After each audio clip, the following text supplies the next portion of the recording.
Reflections on the skyline, reflections on the skyline, on those lonely nights, oh, those loveless nights,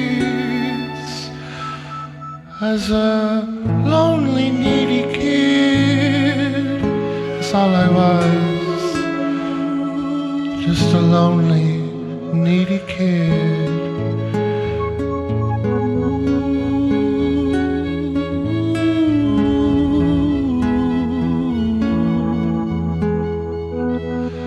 But he'd listen to my stories. He'd give me all the glory. Thank you, baby. Tell me I'm beautiful. Oh, he's just unlike any other guy.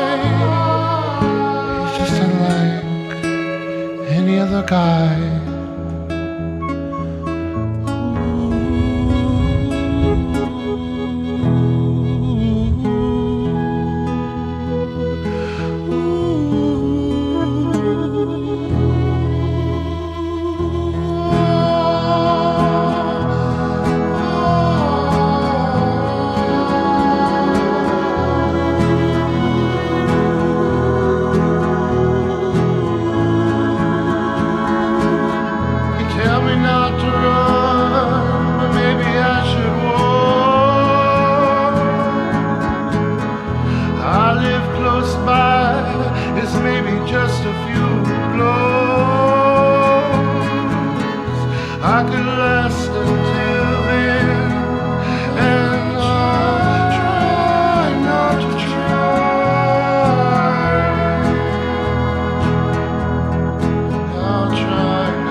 He never refused it.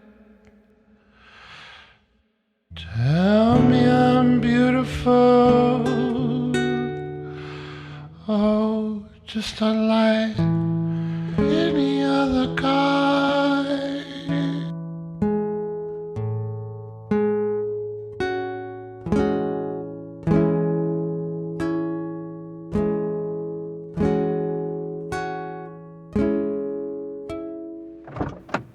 I remember so well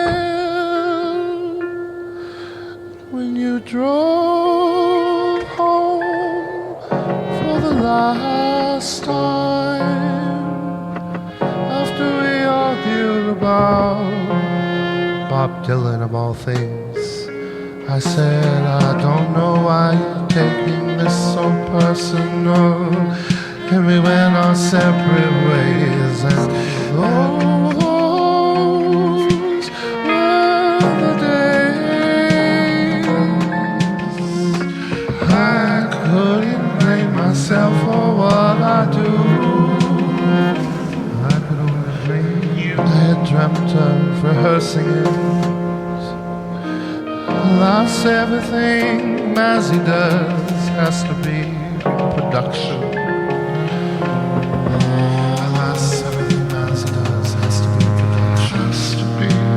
Oh, standing ovation, all those failed days, your many roses and genius display, your curtains closed claustrophobically. We were too close of fantasy.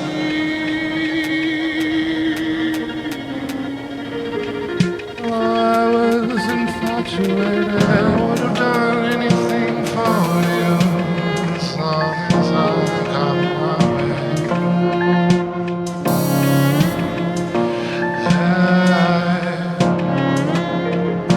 I exist in a play world. I can rationalize the obscure. As to a clue, I proclaimed I'd never lose you. Selfishly unabashed, I put my stake in the ground, find my way to a stage, and even when the rehearsals go all wrong, suddenly you won't know what to do. I'll pretend I can do it for you. I'll pretend I can pretend.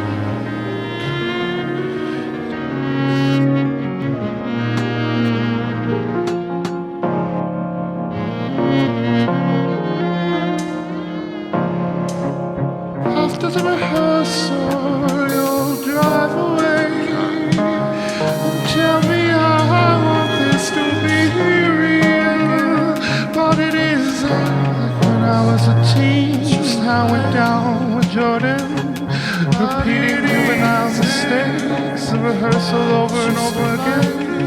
You'll drive away, I want this to all be real, but it isn't.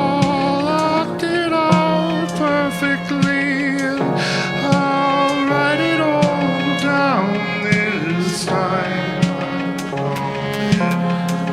The earth reignites whenever I choose to ignore, and the waves will come crashing my self-indulgent tides.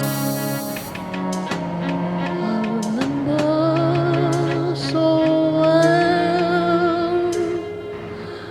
when you drove home for the last time.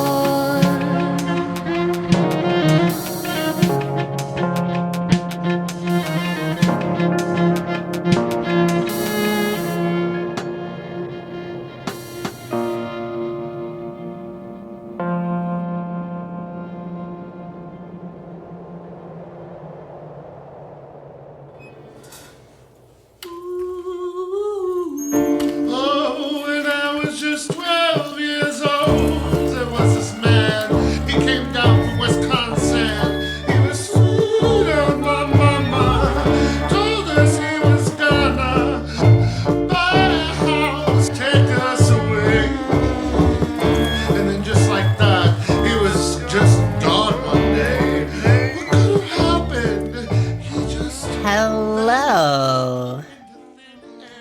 Hello, everybody. Hi. There are a few people in here, aren't there? Hello. Wow, I have drank entirely too much caffeine today. I'm a little jittery, not gonna lie.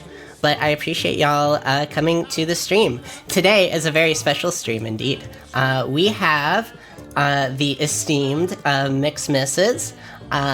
She is standing on guard in Discord. We're gonna invite her here in a second, but let me introduce myself for the people who don't know.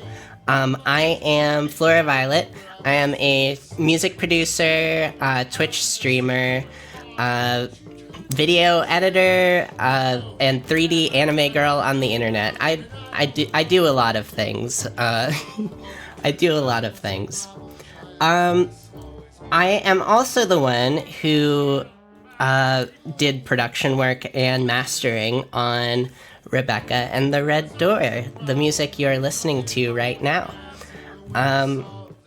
So me and Mazzy thought it would be a good idea to just get together, chat about like the making of the album, kind of get in depth on some of the mixing, some of the ideas behind it. So yeah, we'll get started with that here pretty soon. How are y'all doing? How are y'all doing? Is everything coming through okay? Can you hear and see me? Are you excited? Are you not excited?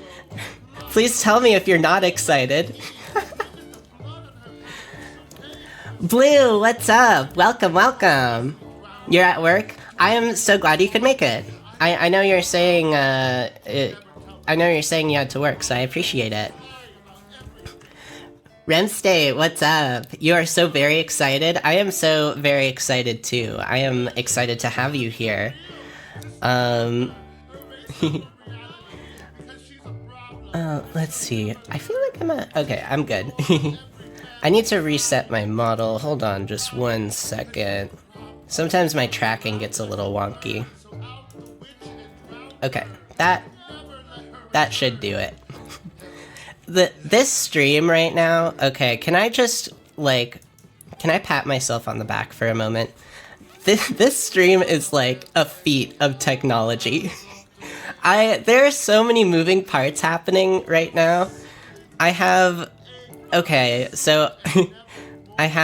my web browser open, I have Discord open, I'm streaming on Discord to Mazzy, my screen. I have Ableton Live open, I have OBS open, and I'm streaming to Twitch. I have VC Face, which is running my VTuber model. I have music going on, I have my notes right here. There's a lot happening. And I think everything is gonna work okay.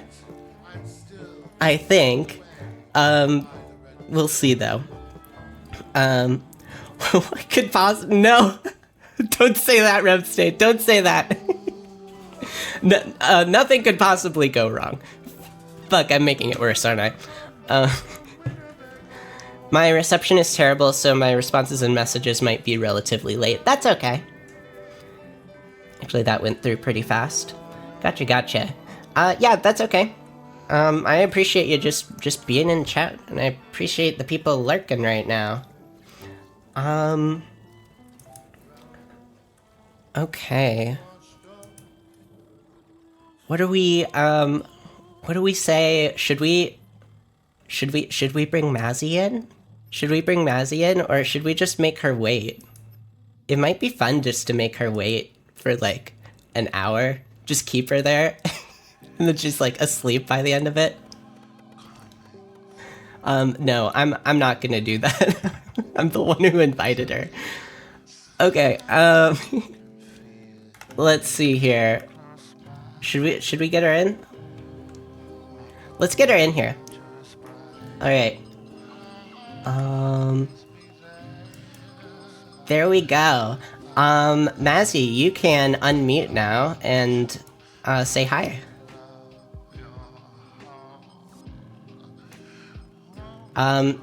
No, you didn't.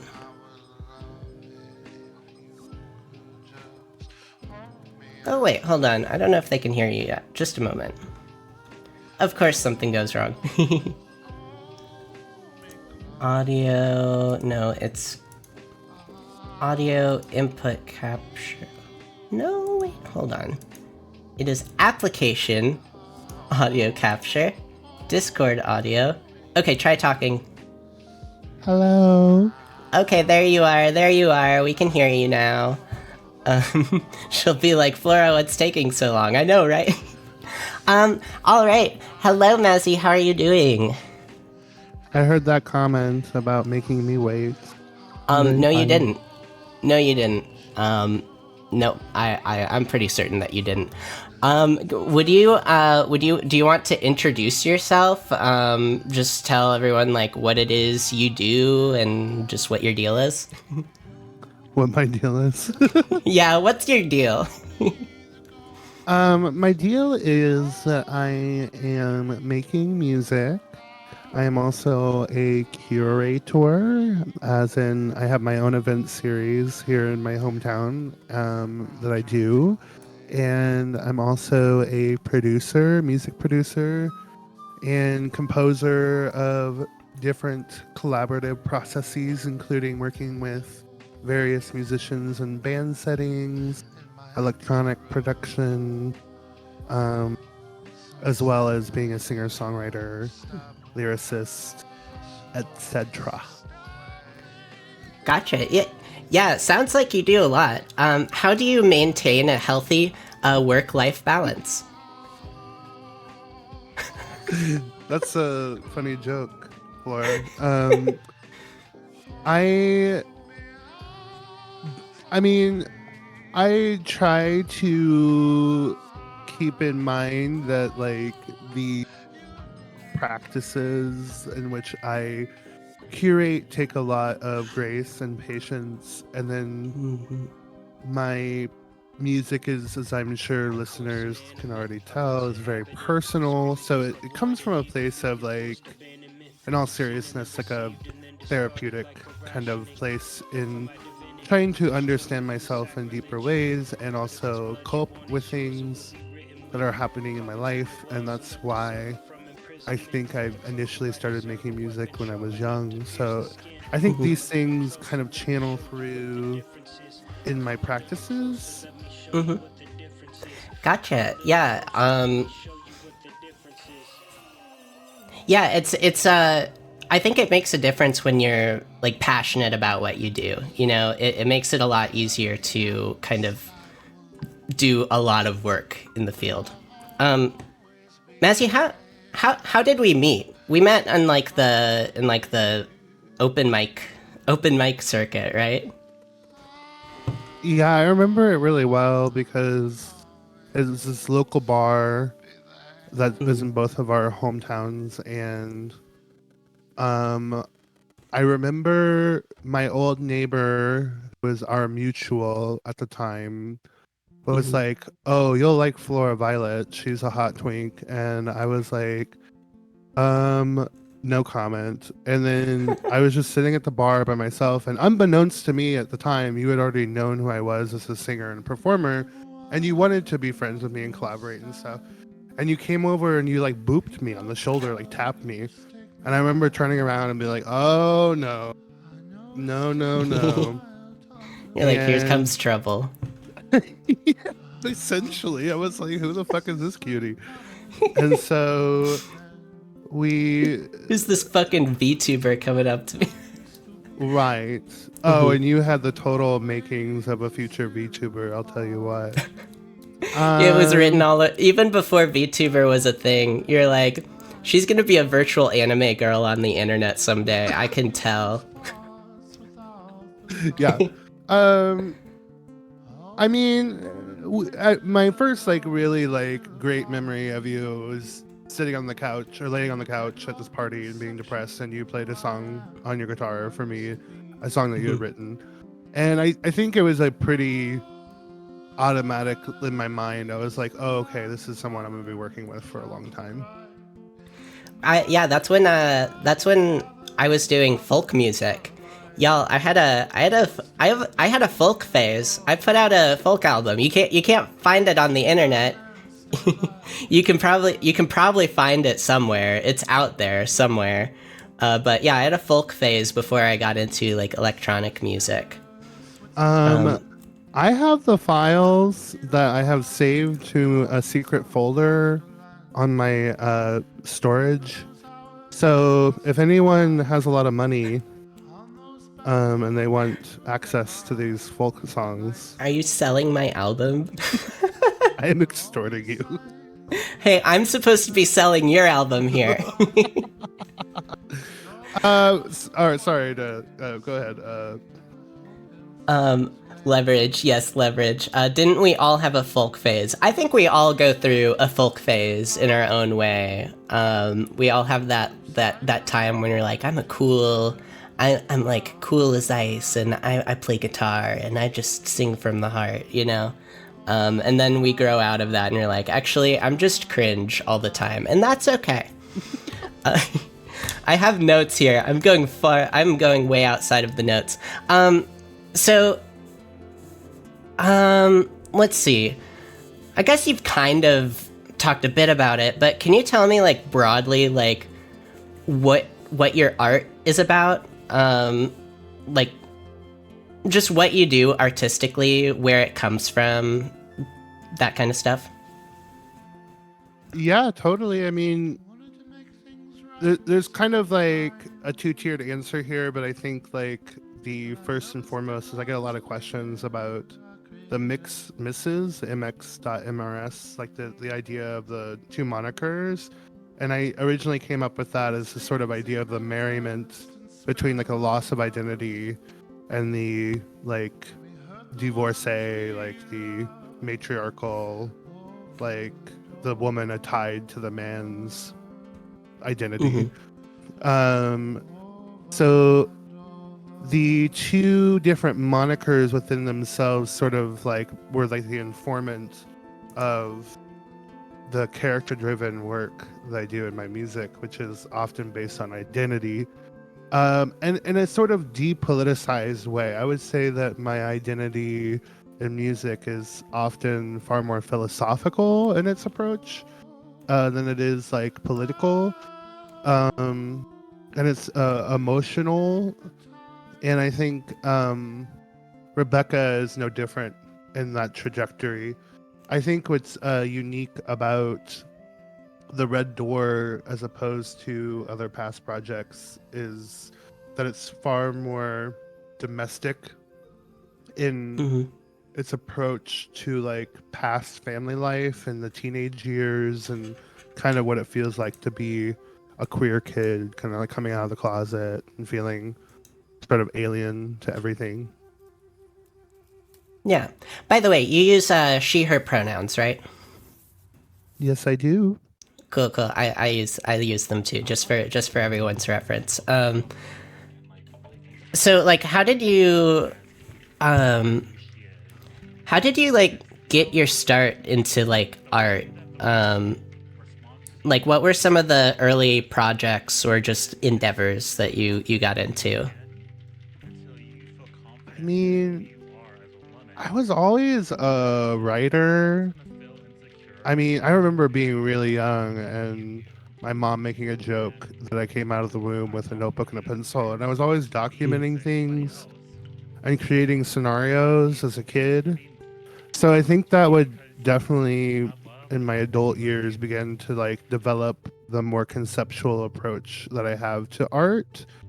Um, I mean, as far as music goes, my first ventures into music was sort of sampling on an old like tape deck, portable tape deck that I had that I would carry around with this cheap microphone, Mm-hmm. and then I would kind of upload it onto like some freeware DAW, and I that was kind of like my first venture into production, and then like music wise, like accessibly was a folk project I did in my early 20s called Us Peasants. Mm-hmm. So there are a lot of musicians that um I'd say like most musicians play live, which you definitely do a lot. You do a lot of live shows. What drew you like specifically to the production side of things? Um, I think it was just sort of like the idea of like recording and listening back to it in my voice and kind of like analyzing that. And then when I was a teenager in the OOs, there was a community of musicians that got introduced to by happenstance called collect.com. And Hmm. it was kind of a network of like bedroom lo-fi producers and experimental musicians from all across the Midwest into the North, into Toronto. And I met a lot of like prolific producers like Jordan Mason and others. And I was kind of learning how to record things that were like dirty and messy and definitely not refined.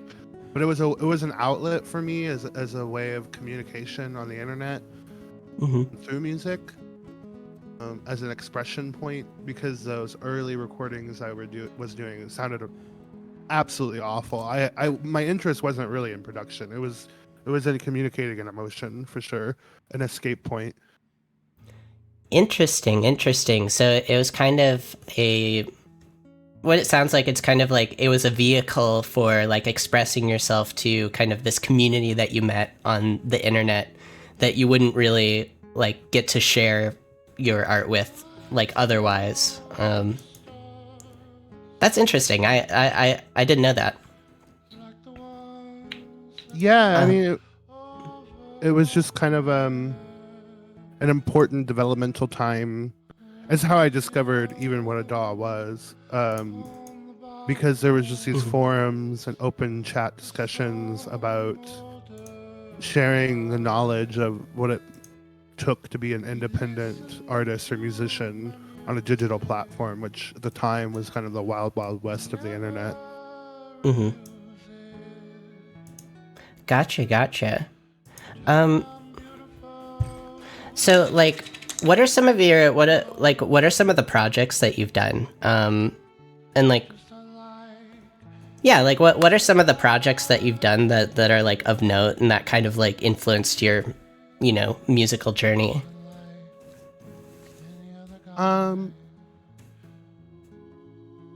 I've done a lot of them, and ironically or unironically, a lot of them are identity focused.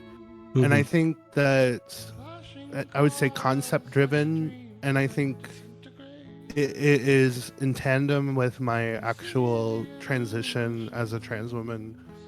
I like a lot of people, I think, who are trans musicians, came out as trans first and then started, maybe eventually making music about being trans, or maybe not. But it was actually the other way around for me. I was making music about feeling lost in my identity long, long before I ever transitioned. So there's different characters and modes that I took to get there. And I think um, the most memorable ones were around the time I met you was Moniker Man, which is supposed to be an existential detective. Um, Yeah, Moniker Man. yeah, like a noir detective. That one brings back memories. That's actually Blue here has a question that kind of ties into that. So for those who don't know, Nazi kind of how do I put it? You have different like a different identity for each project. You kind of play a different character. And Blue's asking, what identity is like the most memorable to you, like outside of Rebecca? Oh, that's a good question. I mean, they each hold a specific important piece to sort of like different eras. So Bjork has this podcast that she recently did, leading up to her release she did last year. And she said something that was really, really something I relate to quite a bit, which is that like the reason like all of her album covers are like based in portraiture are they're supposed to be kind of tarot cards for like the different eras and what she was going through in her life at that time. And I deeply resonate with that in my album and art trajectory. So I've had a lot of different characters. I would say the most memorable one for its controversy, its popularity, it causing a great downfall in my, I don't know, for lack of a better term, art career or whatever, was Hannah Montana, because it was a sort of parody, a reclamation, and a sort of vitriolic and violent character that was very manifesting in a lot of ways, that was scary to see, because she operated from a mode of anger and vengeance. Whereas I feel like Rebecca is almost the opposite. She operates from a mode of like gracefulness and understanding and wisdom. So just to clarify, you had a music project called Hannah Montana, the famous intellectual property of Disney Incorporated. Is that correct? I think it's spelled slightly differently, so no. Gotcha. Different Hannah Montana. Yeah, I guess there's maybe many different iterations, I'm sure, out there. Gotcha. Yeah, I remember that era. It was very, yeah, that was an interesting era. It definitely contrasts with Rebecca a lot. I find that Rebecca is very, very self-reflective, very kind of in a way like detached, like in a good way, like detached, and has like a little more perspective. I think for me it felt like Hannah Montana was a little more like in the trenches, you know? Yeah, I mean, Rebecca is literally supposed to be a ghost. Rebecca is based on the Daphne du Maurier novel of the same name, the subsequent Hitchcock film. So in that storyline, very loosely to describe, Rebecca is dead, and she's only referenced, and she's polarizing in that reference. So I think the Rebecca is sort of a ghost story. She's sort of retelling a past life in a way that, like, it's all gone now. You know, she's gone from it. She's removed from it, and she sort of revisits it like a ghost. She haunts the home. You know, she haunts the former mistakes. She haunts herself within those things, and those are like mirrors to like the reflective points of her past and of her, you know, her present as a ghost. Interesting. I guess we could talk a bit more about like Rebecca itself. So how did, like, let's start from the beginning. Like, how did the idea of Rebecca start? Yeah, what was the impetus of that? Rebecca, it came from a place of almost, I know this sounds like kind of a extremely vulnerable answer, but it came from a place of like survival, because I felt I felt kind of deadlocked, and I felt kind of at a standstill within like a sense of belonging, a sense of knowing where to go, a sense of like holding on to things that had deadened and needing to move forward, but not really having a specific direction or a sense of purpose. And I had to kind of look back towards myself as a kid, and what I had promised myself as a writer was that I would never stop writing or creating, even if it was challenging. And so the initial Becca that was released in August of last year, which if you visit my Bandcamp, it's there if you want to listen to it. It's much more angular and sort of takes the narrative theatrically of like interior conflict and an exterior conflict, like a sort of a debate, an argument, a divorce, a war, the ending of a long relationship. What was And the first song that you created for Rebecca? it's a good question. It was How Things Changed. What about for the Red Door? What was the first song you made for the Red Door? Poison. It's kind of the Poison. anchor of the whole album. Mm-hmm. Which, Sorry, go ahead. what I was going to say is what's interesting about you asking that is kind of like how those two songs anchored both projects, and yet they're thematically extremely different. Like the How Things Change is sort of like it's the ending of Rebecca is sort of like describing what happened, like, oh, this is how we lost it all, whereas Poison goes really far back into my teenage years to describe an inappropriate relationship I had with an older man when I was a teenager. Like totally different, but like similar feeling in a way. It's kind of the thematic, like the thematic heart of the album. You know, where it kind of all stems from. That's definitely how I feel about Poison. It kind of Poison feels like it kind of is the how do I put it? Like it kind of that song leads to all the rest of the songs in the album, right? Thematically, it's kind of like the starting point of that.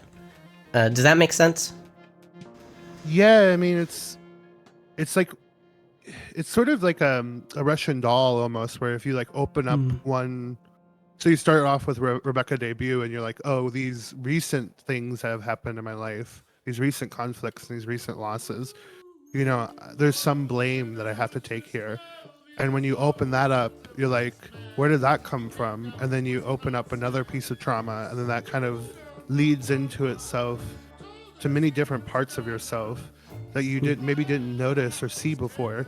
And I think that's what Poison does. It's just like one of those things, a situation that shaped a part of like my life, the rest of my life, that I never really addressed, nor did I think about, nor did I see as an issue or what have you.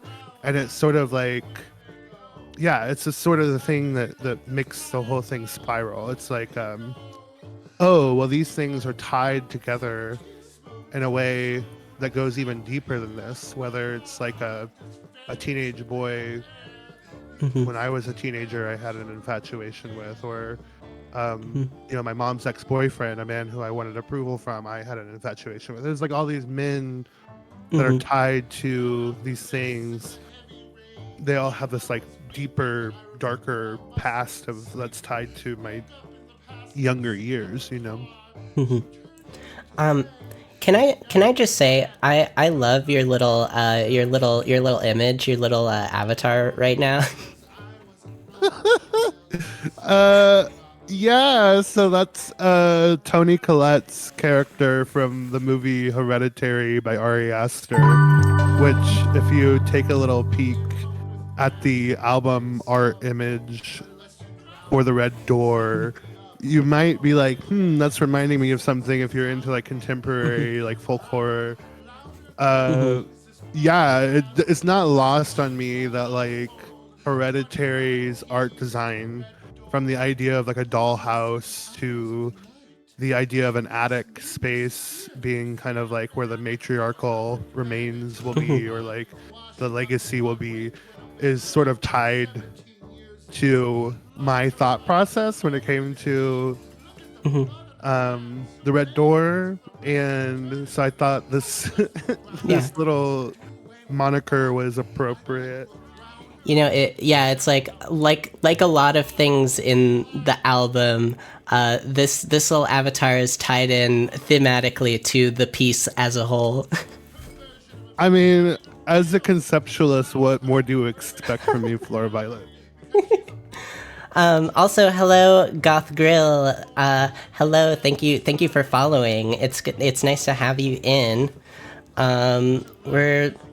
We're talking about Rebecca. We're getting into the deep end. Okay, I want to ask you. I want to ask you. So this album like sounds a lot different from some of your previous projects. It actually like caught me a bit off guard when I first heard it. It's very, I guess, dry. It's very upfront. It's really crisp. Like you can hear every word. It's very hi-fi. Can you talk a bit about like the sound of the album and just your philosophy and kind of like what techniques you used to achieve that? Oh yeah, I mean, the debut Rebecca was such an ambitious undertaking of me kind of living in a house for the first time and being like, I'm gonna use every pot and pan and nook and cranny and every room microphone I can find to piece this together. And it becomes sort of like through the production and kind of on a wash of sound, which I guess matches the imagery of the oceanic ghost at sea kind of themes. But the Red Door, I wanted it to sound like really intimate and kind of like you were trapped in the closet with me. And I was like comforting you through my own experiences because I've been the person who's rash and shocking and, you know, muddled and challenging. And I think I wanted to come off really crisp and lush and almost kind of like, in my mood board, I remember writing down, I want to sound like I'm on the rolling hills of Kansas, on the back roads, you know, and this sort of like idea of like what it feels like to be the lonely Midwestern kid on these back roads. I definitely hear that. I definitely hear that, especially in Poison. I get such a vivid image of like, I've been to like around where you grow up, and I just like I get that image in my head when I hear that song. It's so fitting. Thank you. Yeah, I mean, I just think that like I wanted a really nostalgic bent with this, and I wanted it to feel visceral in a way that none of my other projects felt. I wanted you to be able to kind of hang off of every word and every image and kind of like internalize it in a way that's, you know, I feel like Rebecca, the debut of Rebecca, is really bombastic and confrontational, and sort of like the whole of it is more in phrases and half ideas and sort of half written down sentences and songs that I couldn't finish, and it was like kind of mishmashed together, you know, through the help of a lot of collaborators. Whereas Red Door just felt effortless. It was so seamless how I wrote it. Like, it was so fluid. I remember just like waking up certain days after I'd have like a dream or something. And after many months of not being able to complete stuff, I was just like seriously writing pages and I mean, like Drowned is like the uncut version is like 9 pages, and I like cut it down to like 4. So, you know, it was like, it just flew out of me. It was like, oh my God. Yeah, I find that's where the best stuff comes, when you're just kind of in that flow state and it just all like comes out. That's kind of why I like streaming, and I haven't been doing as much music lately. It's because like music for me sometimes takes a bit more to just kind of flow, you know? But with streaming, it's all flow. It's all flow, baby. It's kind of allowed me to be a little more, to just be creative more often, you know? Totally. So Blue asked a question, and I kind of want to rephrase it a bit, because I find it really interesting. So let's see. Who are some of the people who like maybe it's like musicians or peers who kind of like influenced your sound and your kind of outlook on your art? They were talking about how the album kind of explores a lot from your past and a lot of like trauma from your past, and they were wondering some of like the happy moments, or some of the more like inspiring moments to you that happened in your life. Oh, yeah, that's interesting. I feel like, you know, there's like different references in like Deadlock, and specifically like all these people and places I've lost are still a part of me. And I think that like there's a lot in those formative years of family and family friends that were really inspiring to me, and art and music that was inspiring to me. I would say like most namely my dad was always like listening to music, encouraging me to listen to music. I remember like walking with him, long hours of walking with him, listening to talk radio and music radio. And we would just switch back and forth between AM and FM. Um, and he was always quizzing me on like movies and TV and music, and he was really into pop culture. Mm-hmm. Um, as far as like art and musicians go, um, yeah, I was really, I was like I was kind of one of those like pioneer preteens of the internet. I was like constantly online, and I was like listening to obscure music that was relatively accessibly new. And I remember being really early on inspired by like Dresden Dolls, Shoo Mm. Shoo, Parenthetical Girls, um, Moom, um, yeah. I mean, there's a lot there, Mm-hmm. but definitely like reference in the music I make. I mentioned earlier Jordan Mason, the Mm-hmm. collect.com people were very helpful. As far as like physical communities go, and kind of like the first time I felt like I really tapped into an actual like physical community was when I moved to the city I live in now, and I was kind of going in and out of dive bars, playing open mics, really trying to take the music thing seriously. And there was a couple of bars where I was able to obtain residency that I was able to like for the first time like really like dive into community. And that was also like a total like life-changing thing for me. Like once I found that I could have like a in-person musical community, that's something I've always kept sacred and try to build Mm-hmm. within myself and with others. It sounds like the internet was a big like kind of influence on you, like internet communities.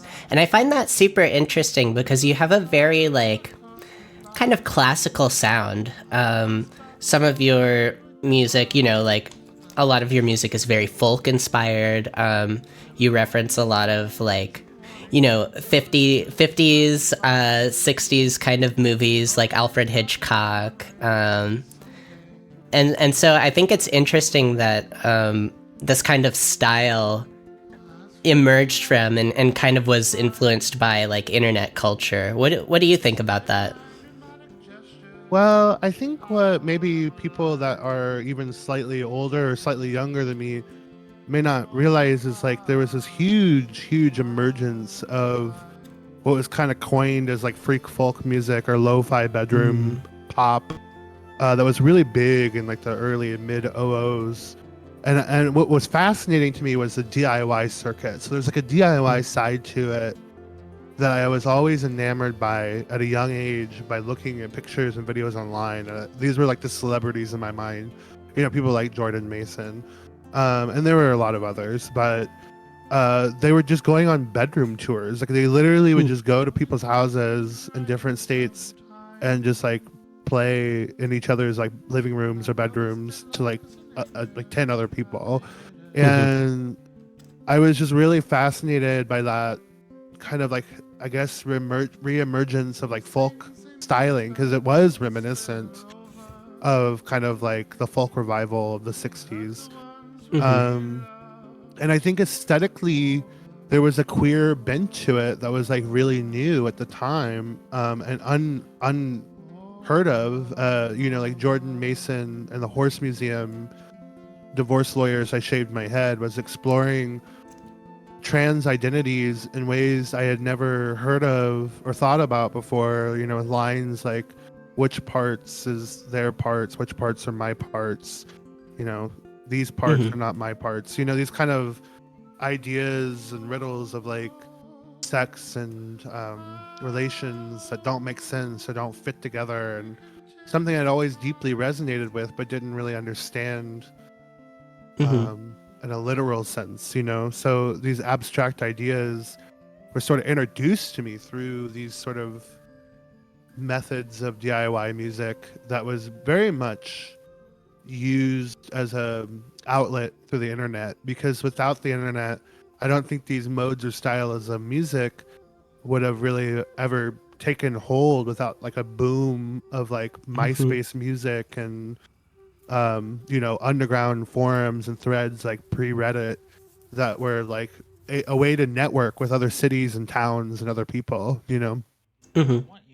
Yeah, it's, you know, the internet is really, and kind of just modern technology as a whole has really like cut out the middleman from, you know, like music output. Like the fact that like we're able to like completely mix and master an album and do a tape release and all from like you know, we don't need a label to do that. I think that's really interesting, and this kind of like DIY spirit. Yeah, this kind of DIY spirit that those communities kind of fostered, kind of allowed for that. Blue is asking, how's the reception been for Rebecca and the Red Door? I'm actually curious about that too. I mean, if anyone wants to answer in the comments, they can. No, on a real note, so far it's been overwhelmingly positive. My friend wrote a review about it, a friend I have from when I was a teenager that I thought was really special. Another friend I had who is originally from the Midwest, now lives in New York, and they run a studio, wants me to come out and record some stuff. I've had people message me talking about how beautiful it is, and I think the most common one I've gotten, interestingly, is like it's good like end of spring music or gardening music or sunset music. I haven't heard anything negative. I mean, like, I would say the people that do listen, kind of like more of the cult following I have, they're going to be like more diehard fans than not. But I don't know. I feel like there's something about this that doesn't. It's almost like an unchallenging listen, and I think that's special in a way that it's like, not that challenging music isn't important to me. I think there's always going to be a place in my heart where I'm like, oh, I want to make that really abstract project. But this was not that project. It was just like something I really wanted to paint a beautiful painting with, and I think the reception has been really well received. And so far, I mean, it's only been out for like a little over a week. So, yeah, it's you've definitely had more challenging albums in the past, I would say. Yeah, it's definitely a lot. Like, I've been able to play the album like on my stream, and it definitely hasn't felt too out of place. I'm curious. What would you say are some of your more challenging listens? Rebecca. Rebecca. I mean, that's probably one of the more challenging albums I've made. I think it was a really challenging period for me. It was like almost like my bodily physical instinct was to like not make that album. You know what I mean? It was almost like, this is a time period where you just really need to like hang the hat up, and then like the gut instinct inside, the child inside of me was like screaming loudly. So, you know, I needed to make that sort of abstraction moment to where it like really throws in everything in the kitchen sink. I mean, I made some pure shit when I was young. I mean, if you want to talk about challenging in that way, but I mean, intentionally challenging music. I don't know, because I considered like some of my earlier projects like Pagliacci or IDK Who I Am to be relatively accessible. So I would say probably Rebecca, the debut Rebecca, is probably the more challenging of out of my discography. I don't know if you'd agree, Flora. Do I agree with that? I was kind of surprised to hear you say that. It is challenging in certain ways. I think the sound is a little more on the accessible side. But I think some of the themes of it, how do I put this? It's easy to it's hard to be able to get perspective on things. And I think Rebecca is an album that really seeks to kind of see things a little more objectively or just realistically from a more like healthy place. And that's a lot more challenging to wrap your head around than like something like, Pagliacci, where, Right. you're kind of like yelling your feelings at the top of your lungs, for Well, lack of a better word. that's a good point, because I think it's maybe challenging because it was challenging for me to make.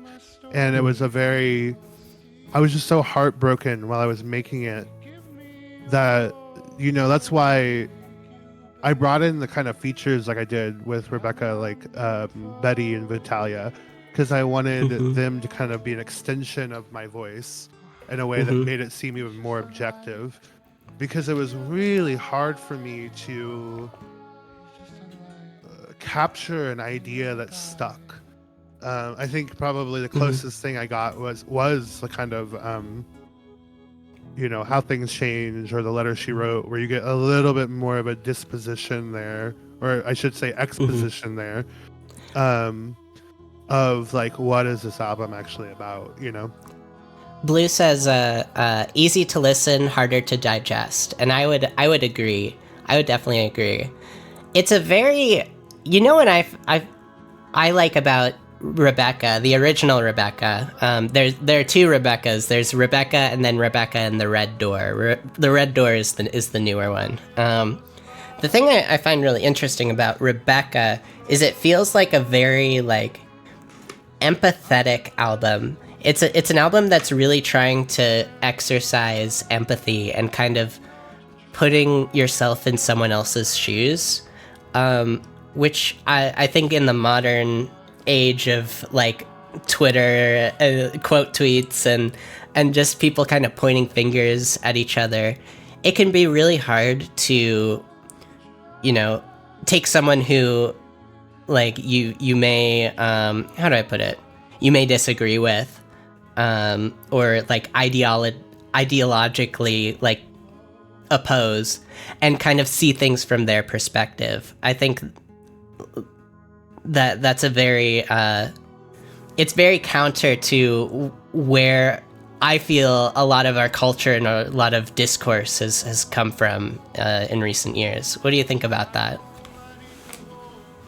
I mean, you hit the nail on the head. There's a line in Deadlocked that sort of, I think, creates a thesis about this, which is like the sort of idea of grace and responsibility, which is,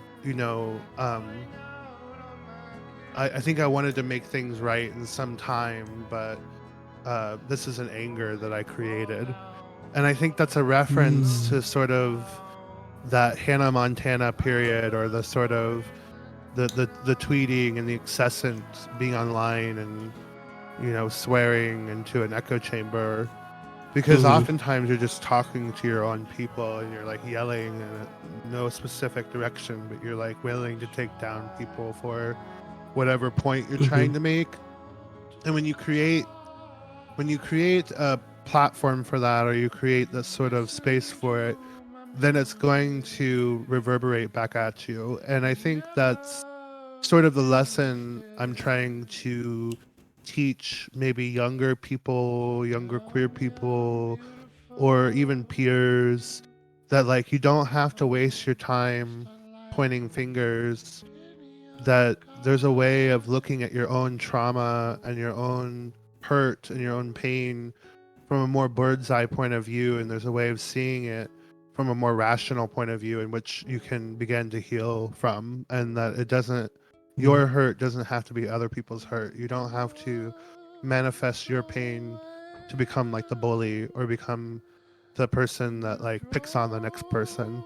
And I think that's where, you know, Rebecca as the ghost figure is also the maternal figure, the elder, the woman who's been lived in. I mean, I released The Red Door on the day that I turned 34, and most throughout throughout all of time, most trans women haven't lived to be the age of 34. And for me to say that I've been like out in the public scene as like as a public figure of sorts in my respective city, as like, you know, for 8 years now, as like a sort of elder in a trans feminine community, it's a lot of pressure and a lot of expectation, a lot of responsibility. And I think that there's a way of sort of passing the torch, without burning someone. And I think that's sort of the idea with Rebecca, is it's sort of like, it's not just a personal thing, it's a universal thing as well. Blue asks, when you finished the album, like either Rebecca or Rebecca and the Red Door, like getting to say what you wanted to say, did you feel relieved? Yeah. I mean, what did you feel when you what do you usually feel when you release albums? What is that emotion? I mean, it looks different. I mean, I feel like with Rebecca, debut Rebecca, it felt like a reclamation. Like it felt kind of like, because I also didn't perform for like over a year, any of my own music live to people, maybe even longer than that, until the album release of Rebecca. And I had worked really hard to secure a sort of spot at this venue in town. And I worked really hard to orchestrate a band, and I feel like I was successful at doing it. So it was like a huge reclamation and a huge relief, and it kind of reminded me like I'm still alive and I'm still doing this. With Red Door, I don't know, it felt really lethargic. It felt like a release in a different way, but it was like I had to kind of like take a lot of rest after or something. It was like it was so much more deeper. It's like a way deeper well you're tapping, you know. It's not so like concurrent to like a specific loss of recent relationships. It's more these things that are haunting you or in the back of your head without you even realizing it. So to be able to share that story, it is a healing one and it is a relief, but I feel like it has bigger and longer waves, if that makes sense. Sockman19 asks, you mentioned earlier that you were invited to record in New York. Have you traveled to record before? No, never. I mean, Laura, you're like one of the first people who really taught me how to mix music in new ways and really understand how to like even EQ. So I don't think I was ever really taken seriously as a producer in my hometown, where I've been taken more seriously as a curator, but not like really as a producer, as an artist or musician. I think I've often been labeled as like the quote unquote experimental one or the weird one, where I make challenging music or something. So I think I'm more so entering in this new era where like I've leveled up quite a bit, and I'm just getting better at what I'm doing. And so I think maybe other people are taking more notice, but no, I mean, I've hardly even I've hardly even played out of state. I think I've been often a controversial or polarizing figure, but I think maybe something like the Red Door sort of creates a different echo chamber. It sets the stage for something different in its messaging and its understanding and in its musicality. So I hope it has more of a positive under, you know what I mean? It's not like Yeah. punk music, you know what I mean? It's more like it's like dreamy music and ambient music or something. We've worked together quite a bit over the years, haven't we? Yeah, I mean, I don't know of a more consistent collaborator I've ever had. Yeah, I feel like we've kind of like learned a lot from each other, just from our like the differing ways that we approach music and approach mixing. What would you like how would you describe my role? Because I'm not often like in the trenches with you recording, but yeah, what do you think my role has been in this? You know, you're really symbiotic and being able to be like a logical point to like my often big and over explained ideas. And you often give me like guardrails. So I would say like you, as far as like the EQing process and the production process, you give me guardrails, or you like listen in and you're like, you know, you can be kind of critical in a constructive way.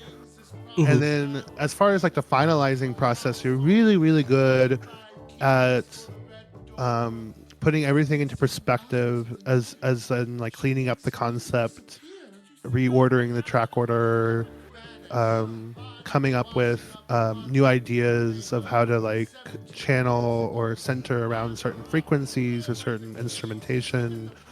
And you like hear things and you kind of give me fresh ears. So we're just very in simpatico when it comes to like the actual like what is the listener listening to. And then you're also good at like refining the concept, and you usually are adding some kind of instrumental to every project, whether it's like an actual like featuring credit or a bass line or an additional piano. I don't know, you kind of like, you're kind of the producer's producer, you know what I mean? You're kind of like, you take what I'm doing and you sort of you put the icing on the cake, because I know you love cake. Cake is mid, pie is better. I lost my train of thought. I've done quite a few bass lines for you. I feel like a lot of them.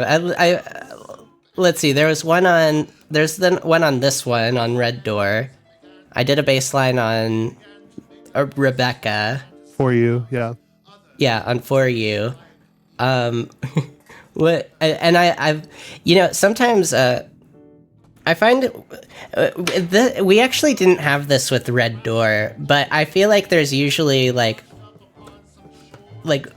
for the most part the songs sound really good when you give them to me.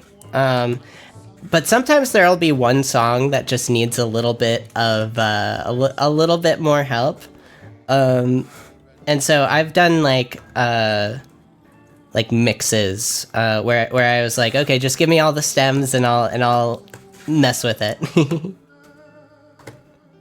Yeah, I mean, you're really good at pinpointing what needs to be fixed, even if I'm like exhausted in hour 11 and I'm like, I can't do this anymore. You're like, trudge on, I believe in you. So I don't know, you've always been a really good cheerleader and someone who's like enthusiastically and authentically believed in my music and in my voice.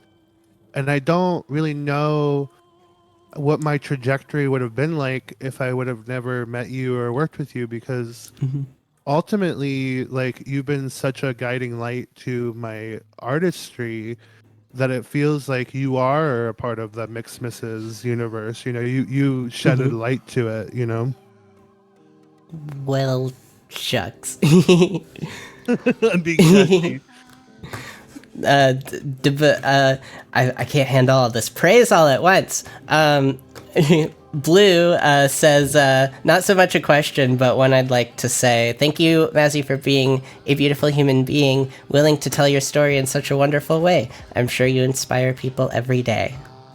Oh, that's really sweet. Now I'm gonna get emotional. Let's see. What other questions do I have? Let's see here. I'm glad I took some notes. It's helping me out a lot. How are you doing with this interview so far? This is going smoothly. Yeah, the questions are really great. I mean, I think you have a good insight onto, yeah, all the things. Can you tell me about the album cover? So when you first when you first showed me the album cover, I was I kind of didn't get it. I felt like it didn't like what I was imagining when you played like Poisoned for me and stuff like that was like something like Bon Iver or like Fleet Foxes, like that type of like folky indie folk thing. And you definitely went more in like the horror route. What was your philosophy behind that? Honestly, my philosophy was to subvert expectation and to really capture that feeling of the kind of the closet. And I mentioned earlier the reference to Hereditary, but I think what's the parallel to that and its kind of folk horror aspect is how we kind of pass down trauma from our families, so like the way that my mom maybe accused me of something and chasing men away was similar to how her mom accused her of something familial, and we pass these things down hereditarily. So I think it really fit the thematics, and I purposely intentionally wanted to make a really pretty album. So something like Poison feels like a romance song until you really break down the lyrics, and then you're like, wait a second, this is not a love song. And Yeah. that's the horror behind it. It's sort of like chewing on something that's sweet at first, but then you get into the, it's you get to the end of it and you're like, oh my gosh, I feel sick to my stomach from how sweet this was. It's a sort of like, the chocolate candy with the razor in the middle. But that's the thing, is that there's no punches to pull. And people who are in my hometown who maybe see me as this sort of figure, they'll be like, oh, this is another weirdo, experimental, bizarre Mazzy album. They're not going to unwrap the cover to get to the material, and that's okay. I think it's also in line with accepting that this is a reclamation of my own art, and it doesn't need a pretty wrapper for it to be, or I say pretty, like aesthetically pretty, like a Bon Iver or something, to be like the album that it is. Yeah, it's an interesting direction. Yeah, what you were saying about Poisoned is so interesting, where that idea that, like, how do I put it? You can look back fondly on like a time in your life and a situation, right? You can look back fondly and have memories of good times, and also recognize that there was like trauma happening, or just like something unhealthy or something under the surface that wasn't quite right, and kind of as you grow older, kind of gaining insight into that can be like, and kind of sorting through those, the kind of conflicting emotions. What do you think about that? I mean, yeah, it's pretty on the money. I mean, I guess, with this guy, I don't know if I was ever really like that interested in him. I think I just liked the idea of feeling wanted, like a sense of validation.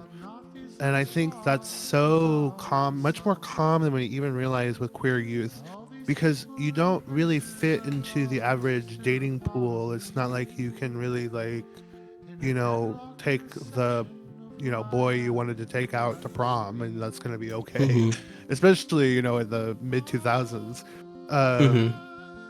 And I think that, like, to get a validation from an older man, you almost feel like it is a secret, or like it's not, you don't see it as a problem, and it is an obvious problem. You don't feel that way. You feel sort of like on top of the world, and like you just feel like, finally some man is whisking you away in his non-fancy car and is Yeah. giving you like, drugs and alcohol, and you're like, whoa, I'm so cool now. And it's not. It's gross and it's grooming.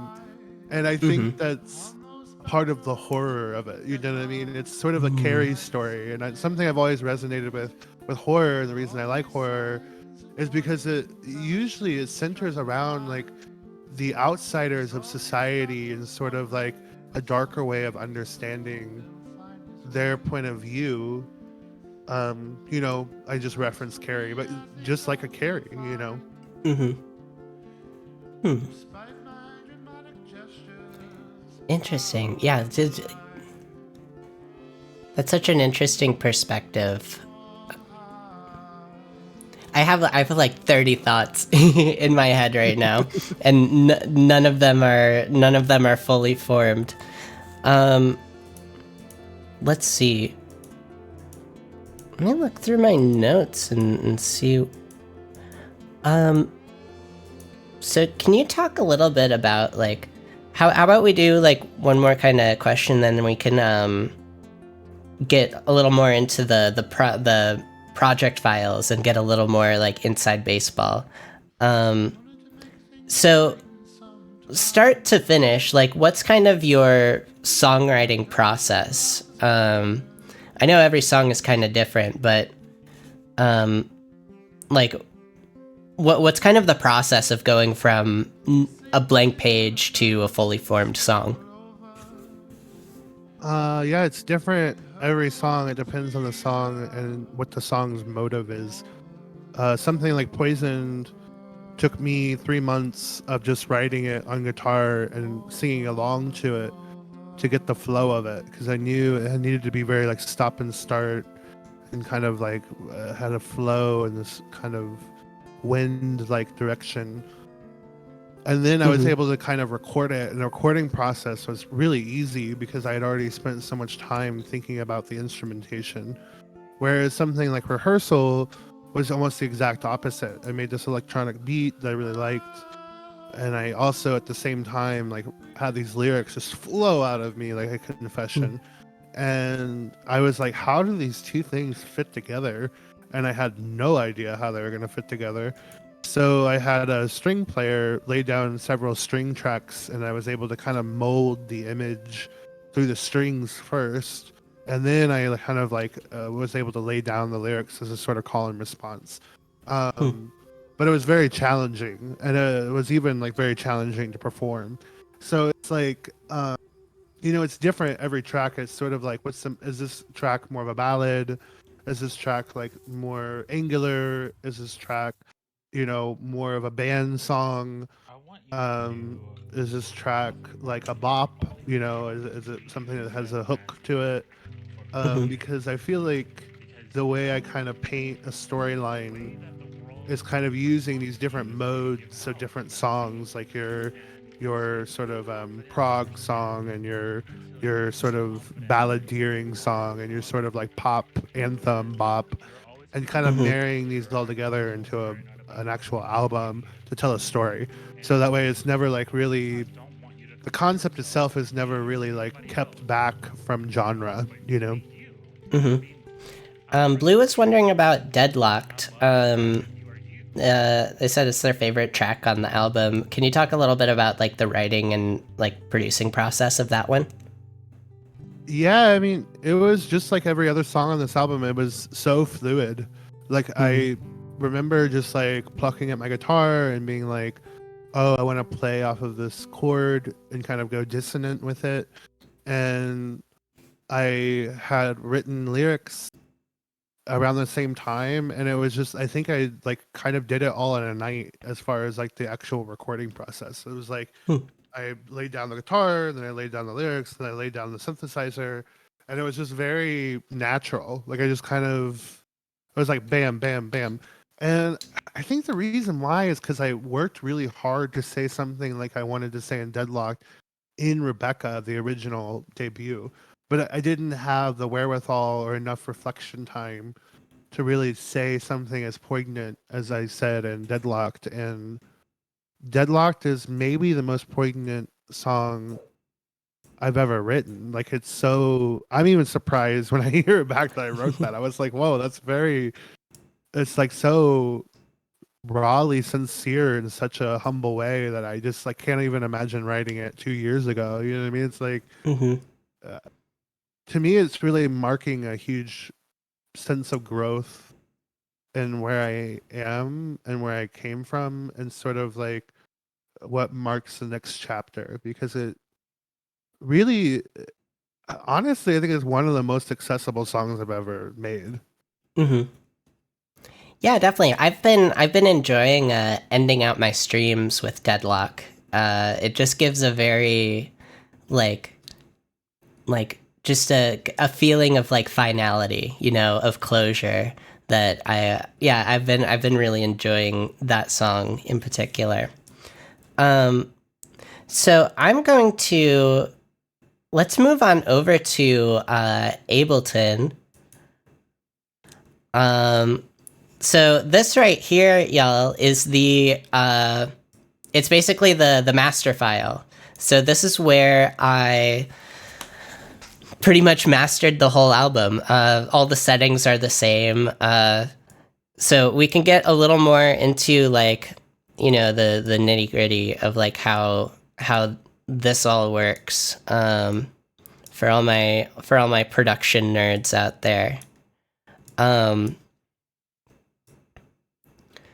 So, let me just test this out. I need to share my screen with you, Mazzy. So, give me just a moment on that. Share screen.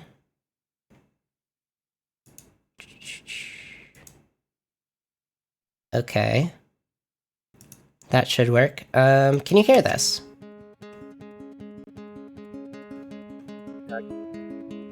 You can hear it? Okay.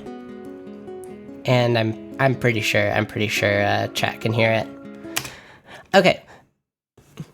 Let's see. I wouldn't really understand this, so I might not say much, but I'm glad I participated as much as I did. Yeah, totally. You're totally welcome to if you have any questions, or if anything comes up, you're totally welcome to ask them. So I'll kind of go through what would be a good, what do you think would be a good song to go through? Maybe should we go through Poisoned, or what do you think, Mazzy? Yeah, let's go through Poison. Okay. All right. So I'll show you kind of what I did for Poisoned. So I am a big fan of the FabFilter plugins. They are very like clean digital plugins. So my kind of philosophy behind this album, and kind of what I've been trying to do more and more when I master music, is to do less and less, to let the song kind of breathe a little bit more. So for this one, I didn't add any like saturation or like tape simulation effects. I added a few like analog style equalizers, but that's about it for like analog style equipment. So we can kind of go through here.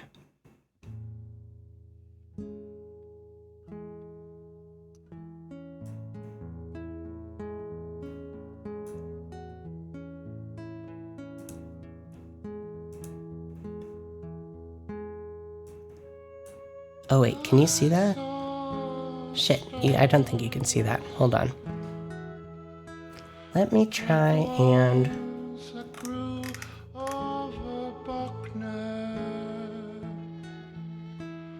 Let me do...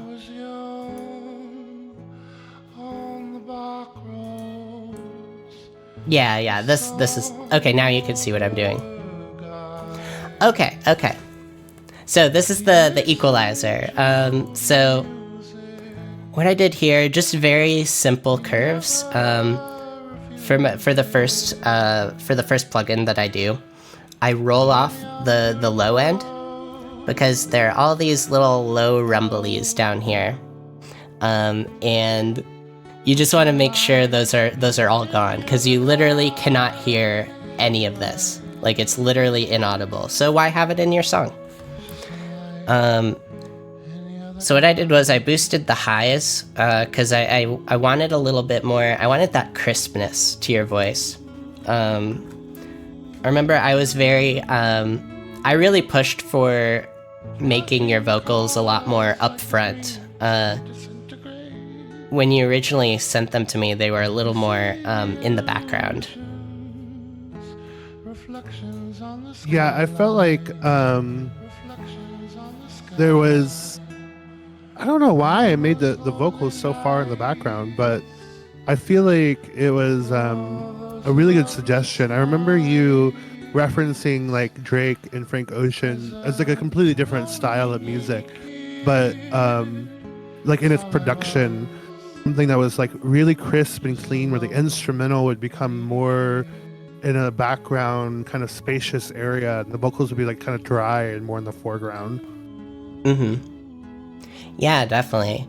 That's one of the things that was very all the instrumentation, there isn't a whole lot of, there is reverb on it, but there isn't a whole lot of it. It's very dry, which yeah. I'm usually the kind of person where I'm like, more reverb is the better. So well, and you know me, I typically go a lot of reverb, but I think I wanted more of like a slapback kind of reflective reverb sound to give that kind of, like I said earlier, Rolling Hills of Kansas kind of sound. Yeah.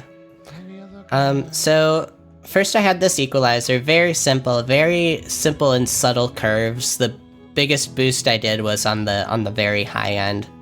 And then I had a de-esser. So what a de-esser does, basically when you oh wait, where'd you go? There you go. So it's something called sibilance. So sounds like t, t and s, can become a little too hot in the mix. And if you have those too hot in the mix, then like it just kind of it affects things later on down the signal chain. So what I did was it's basically just in this range where your sibilances usually occur, kind of the 5,000 to 6,000 range, sometimes a little higher. It depends on the song. But it just kind of it basically limits how much can come through. It's kind of like a multi-band compressor, but just for like high-end sounds. So that's kind of like a very subtle thing, just to kind of trim those before they go into the other things in the chain. And then this one is my favorite, and I introduced you to this one. This is the Pultec equalizer. So the Pultec, if you don't know, is a very famous equalizer. It has been used on hundreds, if not thousands, of records throughout the years. It has this very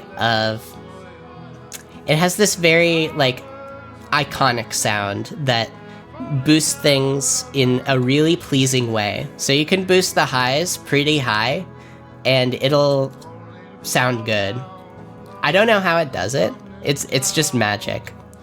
So as you can see, I'm boosting I'm boosting the high end kind of a lot, but it's a little subtle. Without it, I can show you. Sorry, I just have a cough.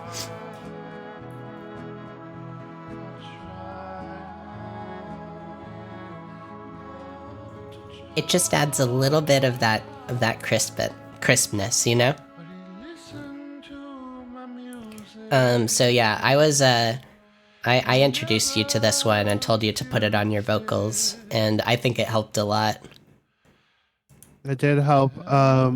What's the name of the VST again? So listeners can, who are producers, maybe can take note of it. Yeah, so this one, it's called a pull. The actual like model itself, the physical model is called a Pultec equalizer. This one is the Waves version, so it's emulating that equalizer. So it's PUIG tech. And then there's another freeware one that you can get totally for free, and it does exactly the same thing by Analog Obsession, called Rare, I think it is. That's the one I sent to you, and it basically does exactly the same thing as this one. It's just free. All these Waves plugins are part of like a package, so that's why I use this one. And then here, besides the de-esser, let me go back to Poisoned. So, what I like to do, once I've kind of put it through the de-esser, got the equalization, the initial equalizer set, is I put it through a like a bus compressor. You can also call it like a glue compressor. So this is a very fast, very like clean compressor. So if you don't know what a compressor does, a compressor basically it automatically makes loud sounds quieter. And you can set certain variables to like how fast it acts, to like how much it compresses, to like, you know, how long it'll stay compressed before it backs off. There are a lot of different, for a lot of producers, learning how to use a compressor can be one of the more challenging things, because it's a very subtle effect that can make a huge difference. It's a very subtle effect that can become very unsubtle very quickly if you're not careful. So basically, I just have this one working on like the peaks, the highest, like the loudest sounds that pop out of the mix. I just have it very, very slight, so it's catching those. You see, it's acting it's very subtle. It's super, super subtle. But I find that just kind of helps things later on in the signal chain a bit. Next, here's are there any compressors that you would recommend to any producers in the stream? Yeah, there are. Let's see here. Let me think. Okay, so Analog Obsession. It's this guy who has a Patreon page where he posts a bunch of free effects. You don't have to subscribe to his Patreon. You can just download all of these for free. And they're usually based on like actual physical hardware that he's emulating. And they all sound really good. So I'm using Buster SE on this one. If you want to spend a little bit of money, FabFilter Pro C2, I'll show you right here. It's a very versatile compressor. You have a lot of different options for like what kind of compressor. So you can have a very clean one. You can have one that has a lot of punch, one that's specifically tuned to vocals. So that's a good one. Honestly though, like, you know, the ones that come free with your DAW are probably fine. They'll probably do just fine for like 99% of the things you're doing. There's really no need at all to spend money on fancy plugins. Cause I'll show you, like, Ableton here has the glue compressor. The glue compressor is pretty much the same. It pretty much does the same thing as Buster here. Buster is just like different, like mildly different. So it doesn't really like the specific plugin you use doesn't really matter. It's more how you use it. So I would recommend before you actually know what you're doing, just don't spend money on this stuff. Just find free ones and play around with them. So next on the signal chain, here's a fun one, and probably the one that shapes the sound the most. So this is a multi-band compressor. So y'all, I've already explained what a compressor does. So a multi-band compressor basically takes certain bands of the frequency. So down here is the low, rumbly bass parts. Up here is the really high, tinny, like, high-end part.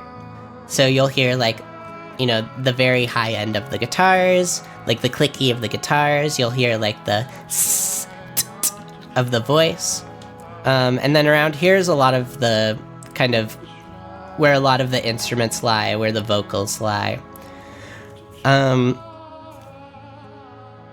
So what do I have going? It's kind of hard to describe. None of this is like a science. It's all very intuitive. So the biggest thing that and the most useful skill you can learn as a producer, it isn't like learning any of the effects or anything. It's learning to listen and learning what to listen for, and learning to kind of trust your ear, and also like learning when not to trust your ear. That's a big one too. If I could add to that, I feel like a certain amateurish mistake I used to make, and I see this often with like newer producers, is mistaking volume and making things louder when it's most of the time it's the clashing of certain frequencies that's making the sound not gel. So I think that's like why it's important to figure out where your highs and your lows and your mids are coming from and how they work together in tandem with each other. It's something you've taught me a lot too, Flora.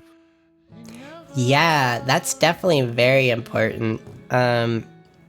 So if you look at, like, let's kind of go through, like, what an equalizer actually is and what we're actually looking at here.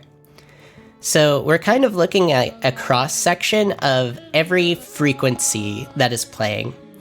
So what music is, essentially, is it's wiggly air. And it's basically a bunch of wiggly air wiggling at the same time. And each of these is its own individual wave. If that makes sense. So it's basically all sine waves working together. If that makes sense. So if you know what a sine wave is, it's basically a pure, like the purest tone you can do. It's, wiggly air is the best description. Yeah, it is. It's just wiggly air. So when you have two frequencies, so let's say like right here, you have kind of the bass of Massey's voice. So right here, you can kind of see it. That's where the fundamental note is happening. The note when you're like, hey, what note are you hearing? That's the note right there. Everything above that, you can hear like these other frequencies. That's giving her voice her own specific character, also known as a timbre. And each instrument, each sound has a different timbre and a different overtones, is what we call them. And it's these like sine waves that are stacked on top of each other that give each sound its unique character. So if you have two frequencies that are playing at the same time, what can happen is that they'll amplify each other, right? Another thing that can happen too is if they're kind of like, they can like cancel each other out. And sometimes you really want to be able to hear that note. So it's important to kind of leave space in the mix for each individual component. So you have kind of the vocals right here, right? You'll have kind of like the bass of the guitar happening here. You'll have the clicky of the guitar happening right here. Kind of some of the strings happening in here. And so nothing is really like competing with each other or like shouting over each other. Everything's kind of working nicely in the mix. This song isn't the best example of that. Probably something like, probably something like Stab Wound would be a good example. So you can see right here is that low bass drum, right?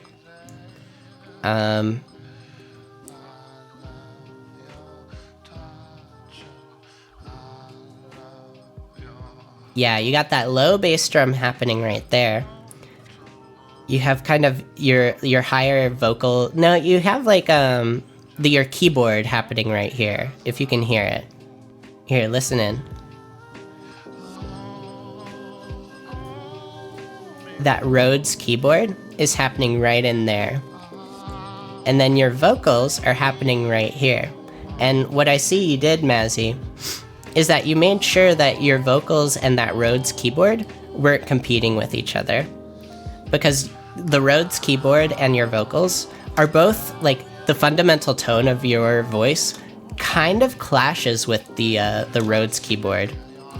So it was a very good call to kind of bring your vocals a little more to the higher end and lower that. And then you have like the hi-hat and stuff happening up here. Yeah.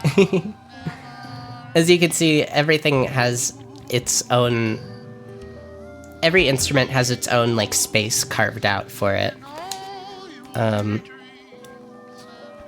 I've kind of been rambling. Does that make sense? Is that do you have any questions about that?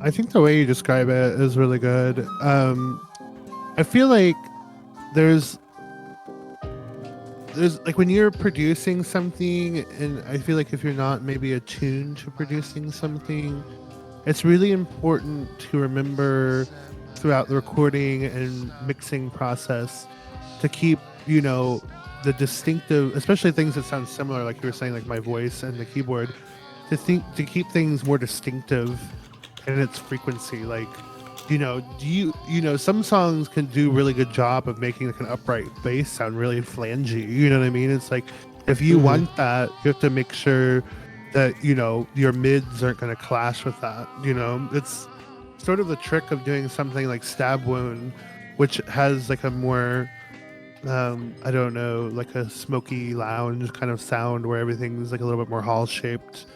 Yeah. Trying to find its space, you know. We can also look at something like Drowned. Drowned is a really good example of, like, there are a lot of things happening that have the potential to be clashing with each other. And that was like the most difficult song to mix on this project. It took me forever.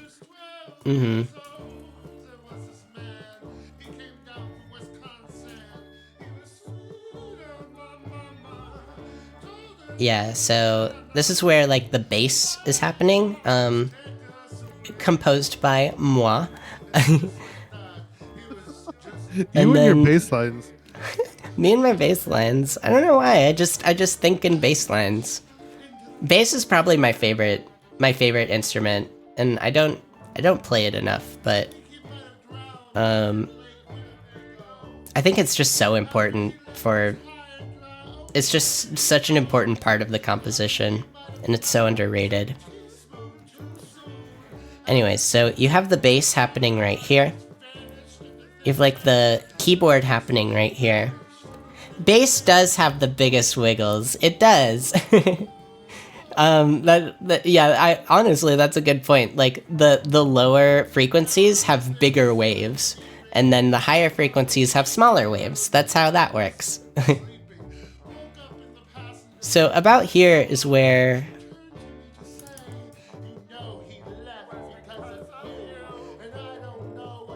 Yeah, that's kind of where your vocals are kind of wanting to hang out right there, and then the higher end of your vocals are kind of right around here. Anyways, I kind of got a little distracted. Lots of wiggles. I got a little bit distracted, which tends to happen. I can get back to Poisoned and talk about the mastering chain a bit more. Okay. I'm gonna go run to the restroom really quick. I'll be right back. Okay, sounds good. So next we have, so we talked about the multiband compressor. Wait. The multiband compressor. So yeah, the multiband compressor is really good for shaping the overall sound. It's also good for making things really loud. Because you have a much more even distribution of volume over the entire mix, if that makes sense. So like, you know, all these big pop songs, right? The reason why they're so loud is because of multiband compressors. They're making every sound like even with each other. So I tried to go pretty subtle with it. Of course, it's still like, it's still hitting that compressor. But I tried to go as subtle as I could with it. I'm also the type of person that I like making things loud. Sometimes I've made things a little too loud. How long did it take to make the entire album? That's a good question. When Mazzy gets back, I'll ask her. The mastering process didn't take a whole lot of time at all. That's mostly because Mazzy did such a good job with mixing it and giving me a, like, good material to work with. Really, you don't want to work on the master for too long. There's this thing that can happen called ear fatigue. So, basically, do you know how, like, if you turn on a fan in your room, right? And you go do something else, you almost forget that the fan is there. You start to tune it out. And then when someone points out the fan and be like, you know, hey, that fan is on, suddenly you hear it again. That same thing can happen with music. So if there's a sound in a song that is like really harsh or loud, especially in like the higher end of the song, your brain and your ear can kind of turn that down automatically. Hey, welcome back. Blue had a question. How long did it take to make the entire album? I started recording Poison, or not recording. I started working on Poison. It's right after I released Rebecca debut, which was mid-August, and I think we had worked on the mastering process, and I did like a lot more promo material for Rebecca. So I had kind of not been making music for a few months, and then I started working Poison like right after. So I would say since like late August, and up until probably like right to the last minute, I would say like mid to late May. So yeah, 7-8 months. It's kind of a quick turnaround for an album. Yeah, considering that Rebecca had 12 tracks, this only has 7. Considering that Rebecca took me a lot longer to make, I feel like Rebecca took me about a year and a half, whereas this one only took me about 8 months. But like I was saying earlier, the process was like way more fluid than Rebecca was. I think I kind of approached Rebecca as sort of this innovation type album where I wanted to do, you know, pots and pan type instrumentation, and everything would be like acoustic, and you know, it was very challenging to record. Yeah. This one seemed to flow a little bit easier, and maybe that's due to like just how it was recorded. Yeah, it's recorded to be a lot more musical. Like it's like when I say musical, like have more of a musicality to it. A straightforward folk music kind of approach with like, you know, like for example, Drowned is just a D major, D minor. You know, it's not really a super experimental project. I didn't put a lot of brain power into the experimentation. I put a lot of the brain power into the lyrics, and I think that was kind of the point. You know. Gotcha. I was just talking about ear fatigue, where like, so like, yeah, if you basically your brain can tune out sounds. It's very good at it. And it was very useful for like our survival, because like if we're paying attention to every sound that's happening, we would go crazy. So we tune out certain things when we don't need to hear them.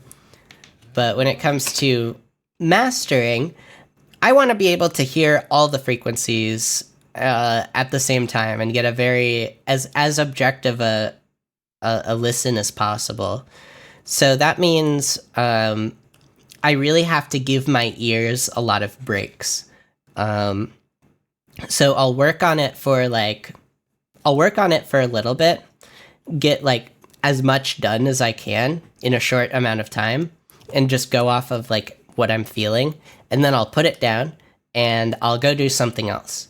And then I'll come back to it, I'll listen to it again and see like, you know, get a different perspective on it. Sometimes I'll listen to it again with like headphones on. Sometimes I'll listen with my monitors. Sometimes I'll listen to it really quiet or listen to it really loud, just to try and get an overall idea of like what is this sounding like. It can be easy to just like, especially for me and like my ADHD hyperfocus, to just get like spend hours and hours on a mix and just trying to get it perfect, when in reality you're kind of just like shooting yourself in the foot and changing the way you're thinking about the music. So yeah, Drowned went through like multiple iterations where I think I was having like auditory hallucinations where I was like thinking, oh, this is missing, or I need to add this. And then I was like, oh, this needs to be a reverbed out song. And then I was like, no, this needs to sound like it was made live in a club. And then I had these like conflicting sides where like the ear fatigue was just like so bad, especially towards the end of mixing that song. Yeah, it's easy to get into, especially like at the end of a project. Let's see. Okay, so after the multi-band compressor kind of evens out a lot of the volumes, I have another little EQ here. This one has a little bit of a dynamic EQ curve, so it kind of works the same as the multi-band compressor. I just needed to kind of like rein in a certain like this like, you know, 3500K area. I don't know why, I don't remember, but it works. You see, I'm just going off of like feelings. And then I have this, which is basically it's called Ozone Pro Imager. So what it does is it basically lets you control where things are in the stereo field. Okay, getting into stereo. It's kind of a bit of a complex topic. But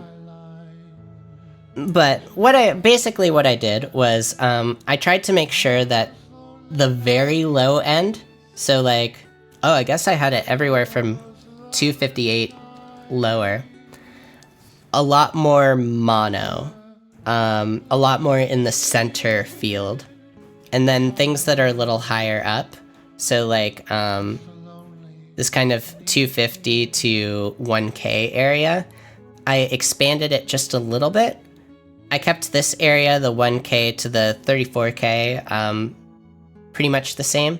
And then I made sure to expand everything above 34K. Just make it a little more stereo. And I feel like that kind of helped, just like with immersion, just making things feel a little wider, a little more full. You want to be careful with stereo widening things, though. It's easy to kind of get into like phase issues. So it should really be used like delicately. So I used that on pretty much every track, just kind of like bringing things out that I wanted a little more wideness to, and then my kind of philosophy, and one thing I find that works the best, is making the bass, at the very least the low end of the bass, in the mono field. It just helps anchor things a little bit more for me. Of course, every song is different, and not every song requires that. Some songs you really want that wide stereo bass, but for something like this, you don't need all that bass in the stereo field. So yeah, that's what that's doing. And then I have a compressor that is kind of acting a little more aggressively than the bus compressor that I had earlier. This one I'm using the preset Gentle Wide Mastering. I found for most of the project, this one worked the best. Have it on kind of a 2-to-1 ratio. Threshold, I'm trying not to, trying to catch the peaks. I'm not trying to squash the signal. I'm just trying to catch those high peaks up there. A really fast attack time, just to kind of,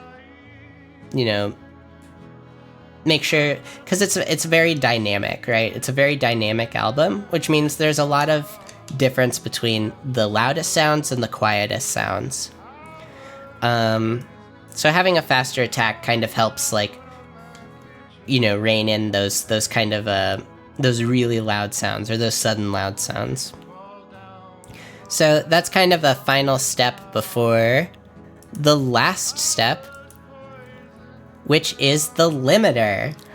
So the limiter, it's basically a compressor, except it's a lot more aggressive. So it's basically like a brick wall, and the limiter basically says the sound is not allowed past this point under any circumstances. It doesn't let the sound past a certain point.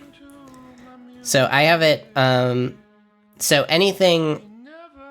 so the song will not go above 1.5 decibels, negative 1.5 decibels. That's kind of the standard. I think, I like negative 1.5 or negative 1 dB. And with this one, the Fab Filter one, you can kind of shape it a little bit more, so it's a little more subtle. There are different presets on here. I just used the modern one, and it's also, this one has the unique feature of being able to look ahead. So it can anticipate the signal coming in and kind of react before it comes in a little bit. And that can help smooth things over. And then after that, like, I'll finish the song, and basically I'll go through all the songs and I'll finish it, and then what you want to make sure is that there's, like, consistency throughout the entire project. Like a consistent sound, a consistent volume. Of course, some things are going to be a little louder than other things, but, making sure there isn't too much of disparity between things. And when I finally submitted some of the masters to Mazzy, she actually had a note that one of the songs was a little loud, so I ended up turning it down. So, like, even I can, what do you call it? Like it's even at the final stages, having another set of ears to kind of listen to it and give feedback is really important because, like I said, sometimes you can't always trust what your ears are telling you. And that's kind of my mastering process. What do you think about that? Any questions?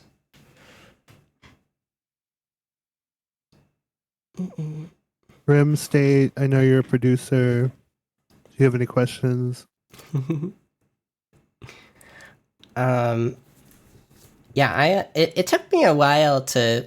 I feel like this is every time I master, I feel like I'm improving. And this one I'm super proud of how this one turned out.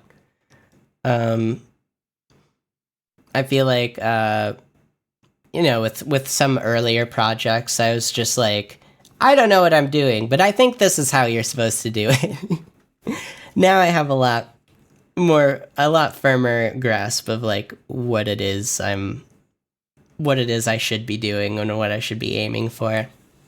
I was listening to IDK Who I Am the other day, and it was like it almost threw me off because it like instant after listening to Rebecca for so long and listening to all your masters over and over, I was like, wow, Rebecca is just like light years beyond. It sounds so like it sounds so fresh in a way, but it's still like it's not necessarily like a lo-fi thing. I think it just has like this natural organic sound to it that feels like it's honored or honed in on without it sounding too low quality. It sounds really rich and lush at the same time.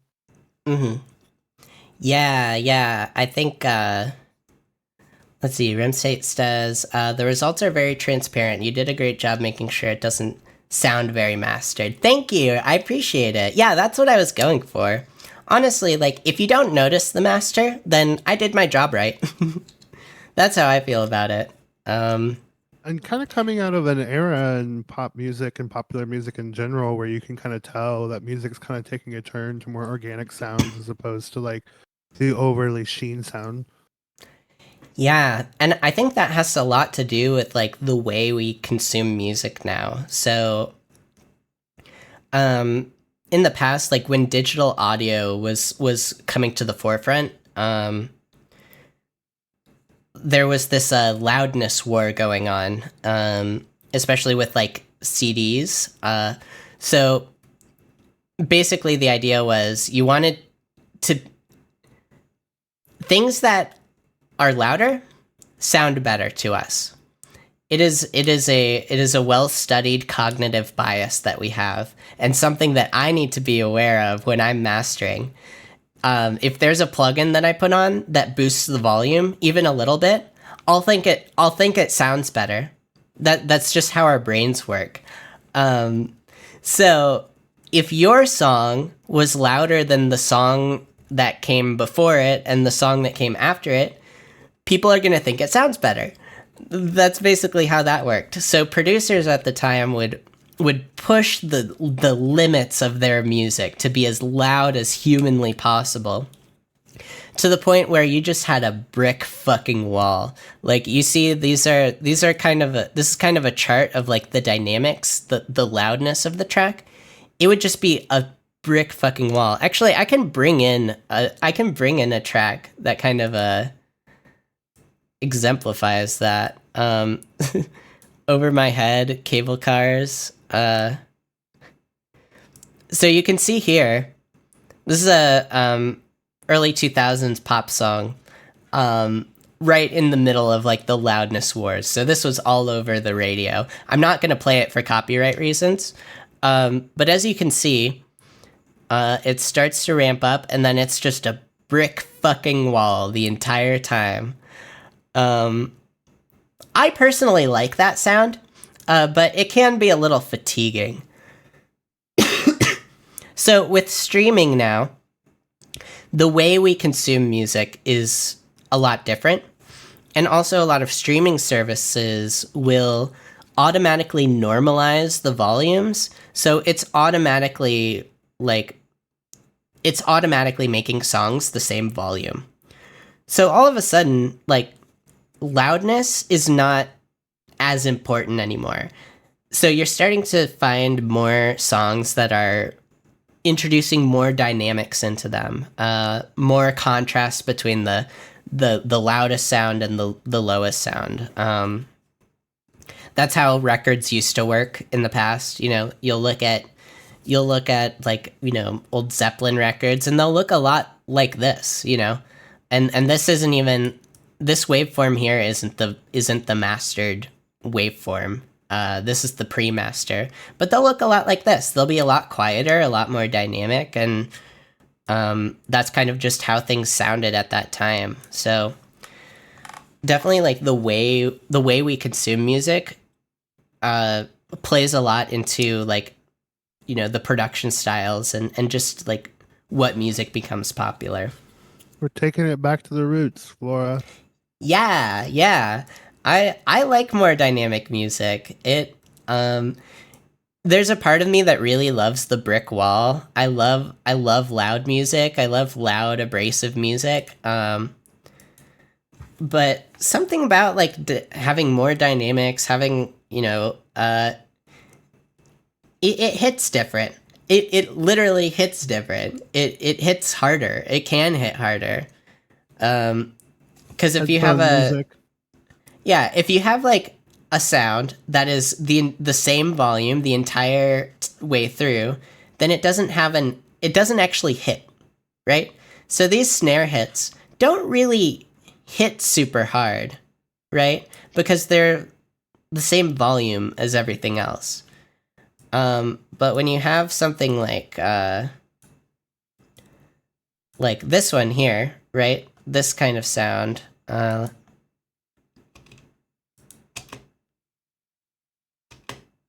where did the volume go? No, something's fucking up. Sometimes it does that.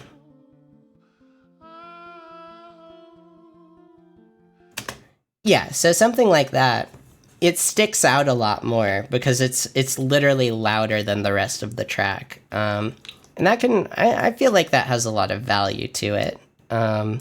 Something that, like, a brick wall can't really accomplish. And it provides, like, an emphasis, because in that particular part you just played, it's like a vocal line kind of amongst this sort of ambient space. So you're just, like, listening to, like, this beautiful flute sound, and then all of a sudden, like, I'm belting something, and it sticks out to add, like, emotional emphasis. So I think, like, dynamics are so important whenever you're making, I guess, storytelling, derivative, or concept music, which you mentioned Zeppelin earlier, kind of like this sort of idea of dynamics and concept music is so important. Yeah, the reason why John Bonham, like, the reason why that his drums, like, hit so hard is partially because there's just more dynamics. It literally hits harder because there's more of a contrast between the low, like, the quietest sound and the loudest sound. It's just physics, baby. It's just physics. Need to go to bed. All right. Have a good night, Red State. I appreciate you hanging out with us. Bye, Rim State. Appreciate you. Bye-bye. Let's see. So I kind of need to use the restroom. So how about we take, like, a little break? Maybe like 5-10 minutes. Maybe about 5 minutes or so. And then, Mazzy, we can figure out what we want to do, if we're feeling good with this stream, or if we want to do something else after. We can kind of figure that out. So let's go on a little break, and then we'll be right back. All right, we'll see you in a bit. BRB. BRB.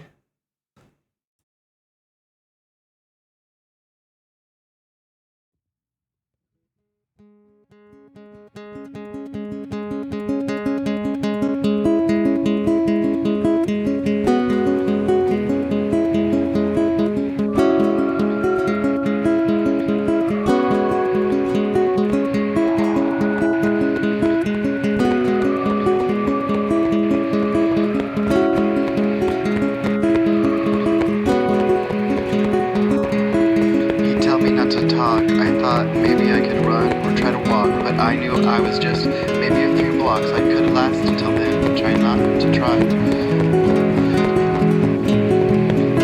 Try not to try. Try not to try.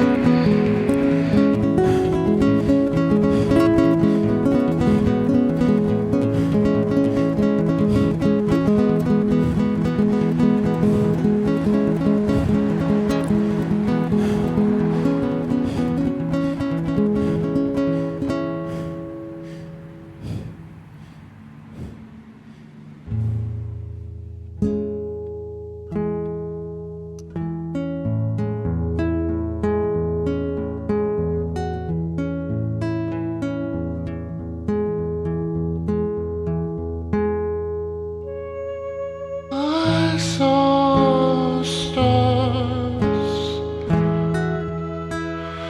like the ones that grew over Buckner when I was young on the back roads with some older guy. He listened to my music. He never refused it. Tell me I'm beautiful. Oh, just unlike any other guy he was. Just unlike any other guy.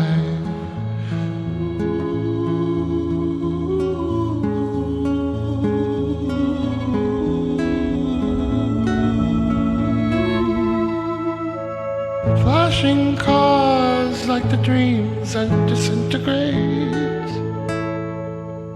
You see the illusions, reflections on the skyline. Reflections on the skyline. On those lonely nights, oh, those loveless nights, as a lonely needy kid, that's all I was, just a lonely needy kid.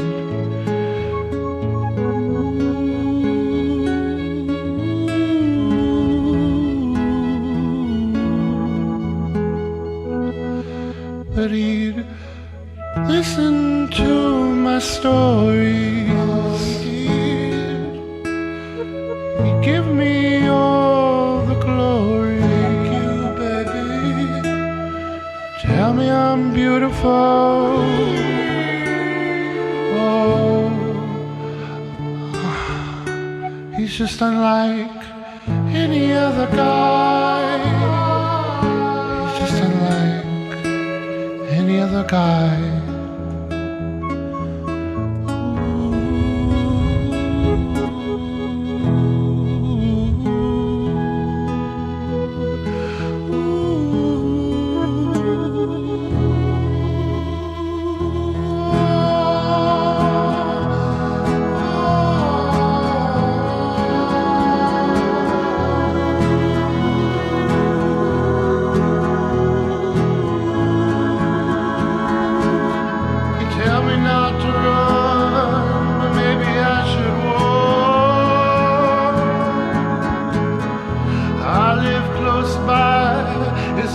Just a few blows.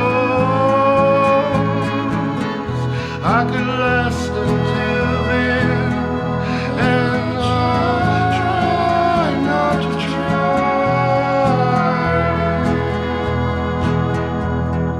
I'll try not to try.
he listened to my music. He never refused it. Tell me I'm beautiful. Oh, just unlike any other guy.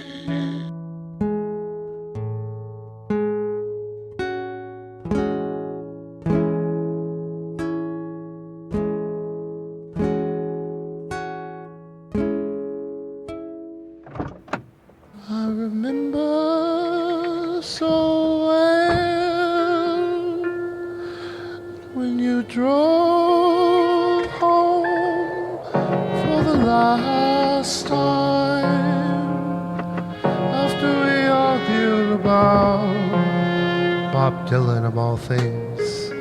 I said, I don't know why you're taking this so personal. And we went our separate ways, and those were the days. I couldn't blame myself for what I do. Hello. Hello, we have returned. What's up, Mazzy? How are you doing? I'm good. Sick. That was quite the stream. I feel like we got into a lot of good topics there. How are you feeling about it? It was good. It was nice to reflect on the piece and to kind of feel out like all the themes and see the production end of it and kind of be able to share with you all about the project and yeah. Yeah, I feel like sometimes it can be hard to kind of you don't find the time to kind of reflect on like big accomplishments. Like I know some of the projects I've put out. It's like I put it out and then it's like, okay, what's next?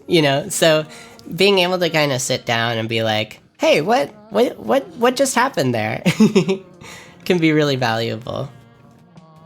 Yeah, a chance to kind of like rest on the laurels and kind of like see what it all means, because honestly I don't know how far I'll take character driven work outside of Rebecca from here, and this feels like a good inflection point.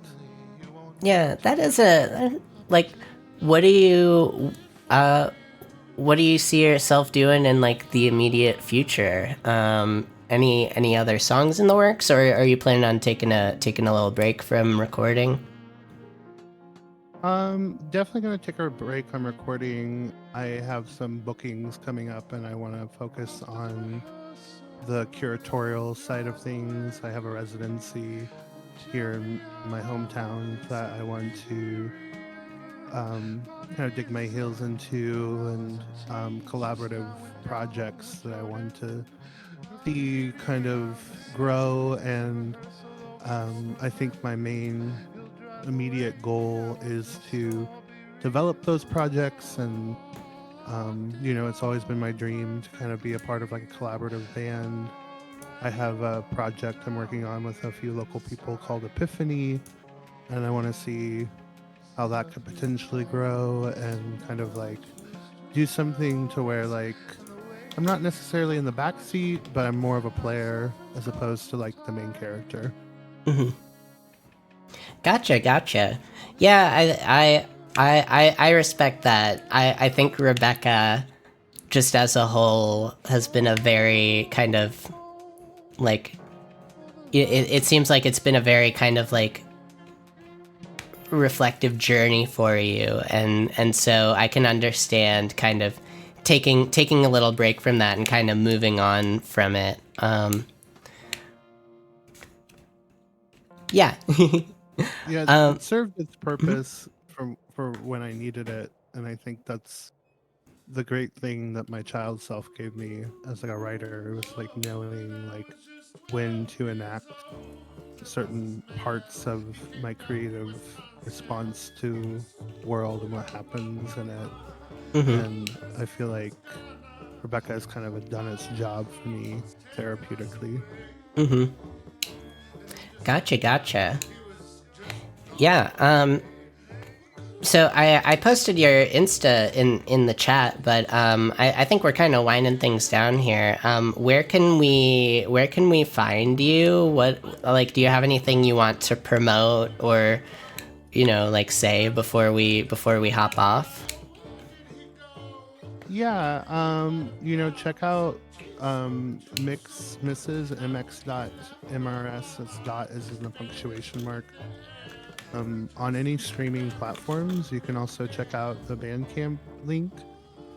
Feel free to purchase if you would like. That would definitely help me. You can check out my Instagram. That's probably where I post the most. My art stuff and my curatorial projects. But yeah, and support Flora Violet and this stream, because I feel like you, as a streamer, provide a lot as a performer yourself. And Oh, well, thank you. Yeah, I feel like you're kind of broadening your audience with doing stuff like this, so I think it's really cool. Yeah, I think this has been a really interesting experiment. I haven't done anything quite like this, but it's definitely inspiring to me, knowing that something like this can work out and people will like enjoy it. I'm not gonna Tasty. I'm not gonna ask that. People bringing in fucking memes from y'all. Usually this stream is definitely like a little out of the ordinary for me. I'm usually a total fucking cringe lord playing like Fallout New Vegas and taking BuzzFeed quizzes and reacting to anime trailers. So, but I like trying to. I want to try and broaden my kind of scope and talk more about no, Tasty. No, I won't. Try and kind of broaden and talk about more, like, because I do have, like, I've been a musician, a producer, a mixing engineer for a long time, and I think I have a lot to kind of say about that. And so, trying to figure out how to incorporate more of my other passions into this. And so, it's definitely given me a lot of ideas. But usually I'm just kind of fucking around and going wherever the ADHD takes me. So y'all, follow Mazzy MXMRS on Insta. Go check out her Bandcamp. She has a ton of projects for every mood, every day of the week. So go ahead and check her out. And then I'm Flora Violet.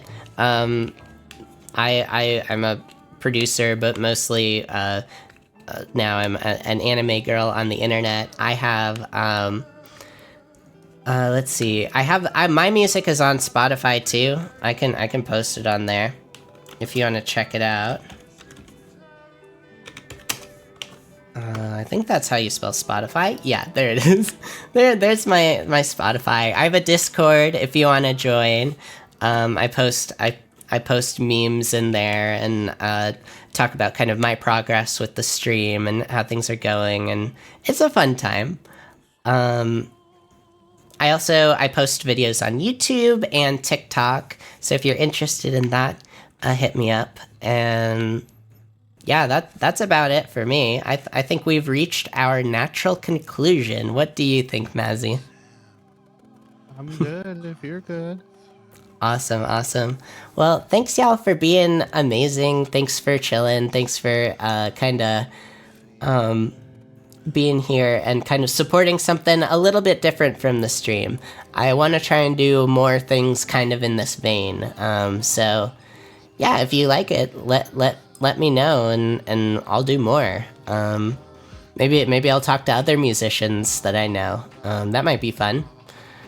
And then next week on Wednesday, I'm actually I have my first VTuber collab.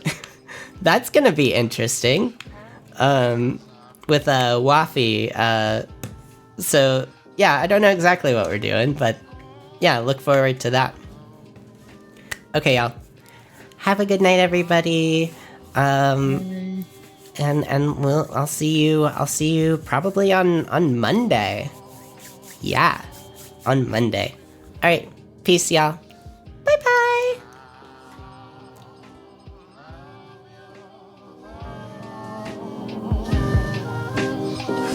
I'll stick your knife and twist.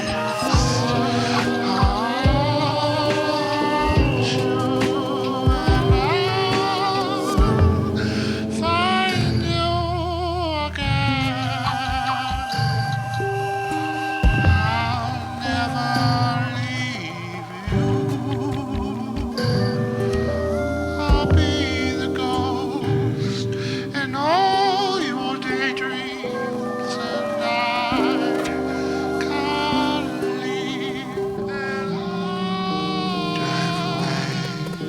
And I'll drive you away.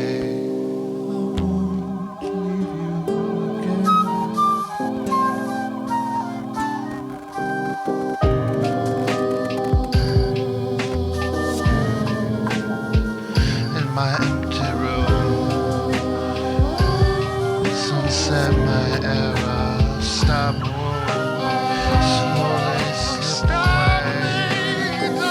You'll never forgive me, baby, anyway.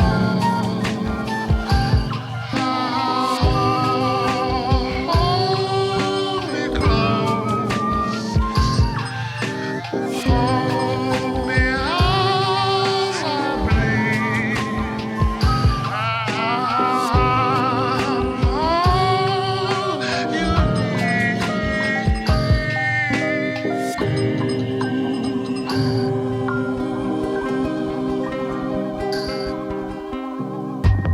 A course inanimate, I once inhabited. Scream against the void and eagerly you forced abandonment.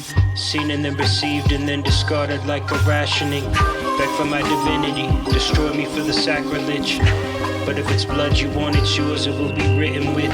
Caught between the walls and left to suffer from imprisonment. The closure I deserve, a weapon sharp enough to pierce the skin. Come a little closer, let me show you what the difference is. Come a little closer, let me show you what the difference is. Come a little closer, let me show you what the difference is.